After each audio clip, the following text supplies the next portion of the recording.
आज़ादी के बाद भारत ने अपनी अर्थव्यवस्था को बनाने और चलाने के लिए क्या किया? अच्छा, लगभग 66 सालों तक इसका जवाब सिर्फ एक था, पंचवर्षीय योजनाएं। तो चलिए, आज भारत के इसी जबरदस्त आर्थिक सफर की कहानी को जरा और गहराई से समझते हैं। जरा सोचिए, साल है 1947। एक नया नवेला आजाद देश अपनी किस्मत खुद लिखने को तैयार है। पर सबसे बड़ा, सबसे मुश्किल सवाल सामने खड़ा है। आखिर एक बिखरी हुई अर्थव्यवस्था को जमीन से उठाकर खड़ा कैसे किया जाए? और जानते हैं, पूरे 66 सालों तक भारत का इस सवाल का एक ही जवाब रहा, पंचवर्षीय योजना।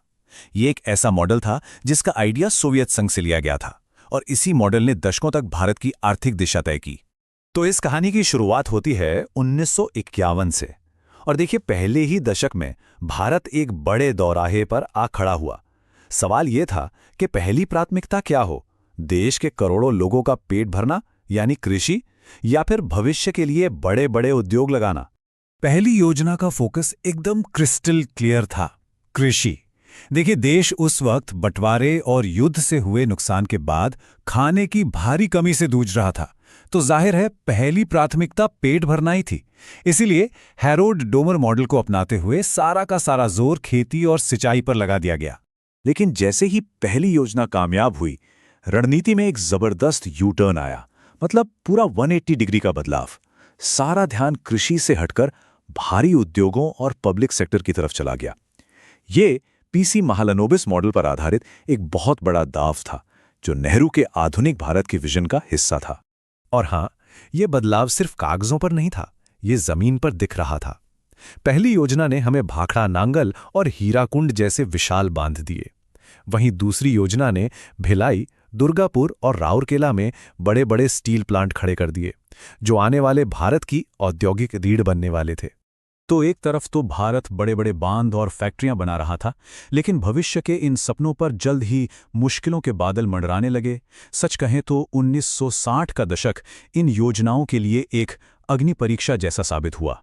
तीसरी योजना का लक्ष्य बहुत बड़ा और महत्वाकांक्षी था, भारत को एक आत्मनिर्भर अर्थव्यवस्था बनाना। लेकिन असलियत ने कुछ और ही कहानी लिख रखी थी। एक के बाद एक देश पर मुसीबतें आईं। पहले 1962 में चीन के साथ युद्ध, फिर 3 साल बाद 1965 में पाकिस्तान के साथ जंग, और जैसे इतना ही काफी ना हो, 1966 में देश में भयानक सूखा और अकाल पड़ा। इन झटकों ने हमारी अर्थव्यवस्था की कमर ही तोड़ दी। और इसका नतीजा क्या निकला? लक्ष्य रखा गया था 5.6% की विकास दर का, लेकिन हकीकत में हम पहुंचे सिर्फ 2.4% पर। यह भारत के योजना इतिहास की सबसे बड़ी और सबसे दुखद विफलता मानी जाती है। अब जाहिर है, इतने बड़े फेलियर के बाद 5 साल का लंबा चौड़ा प्लान बनाना तो मुमकिन था नहीं। तो सरकार को मजबूरन पंचवर्षीय योजना के मॉडल पर एक ब्रेक लगाना पड़ा। 1966 से 1969 के बीच 3 अलग-अलग एक साल की योजनाएं बनाई गईं। इसी दौर को योजना अवकाश या प्लान हॉलिडे के नाम से जाना जाता है। लेकिन कहते हैं ना कि हर संकट अपने साथ एक अवसर भी लेके आता है।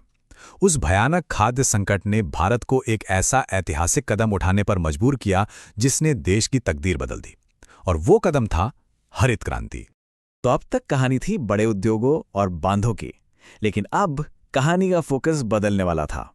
अब कहानी के केंद्र में आने वाला था देश का आम गरीब इंसान। अब लड़ाई गरीबी के खिलाफ शुरू होने वाली थी। और इस नए दौर की पहचान बना एक नारा जो आज भी हर किसी को याद है, गरीबी हटाओ।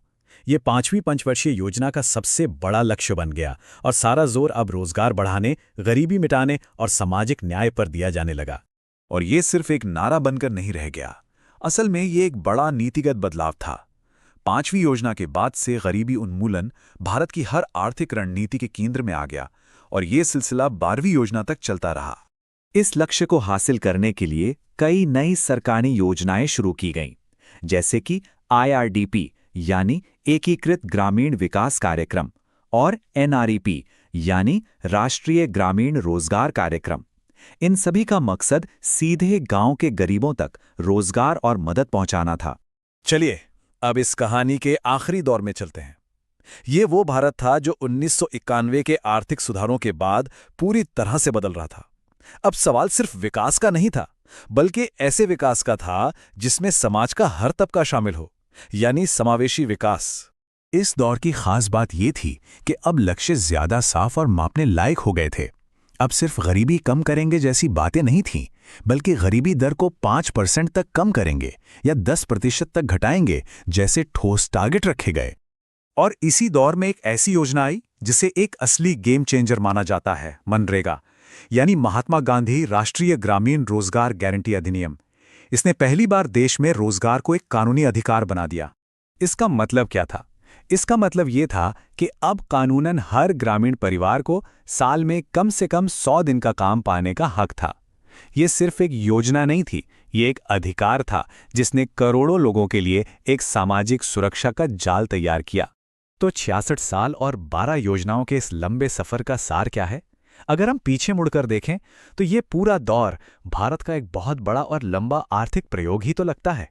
इन योजनाओं ने भारत को एक ऐसी अर्थव्यवस्था से जहां सब कुछ सरकार के कंट्रोल में था और सारा ध्यान भारी उद्योगों पर, एक ऐसी आधुनिक अर्थव्यवस्था में बदल दिया जिसका लक्ष्य तेज, समावेशी और टिकाऊ विकास करना है। ये एक लंबा, उतार चढ़ाव भरा लेकिन सीखने वाला सफर था। और ये पूरी कहानी हमें आज एक बड़े सवाल पर लाकर छोड़ देती है कि 12 योजनाओं और 66 सालों के इस विशाल प्रयोग से भारत अपने आने वाले आर्थिक भविष्य के लिए सबसे बड़ी सीख क्या ले सकता है।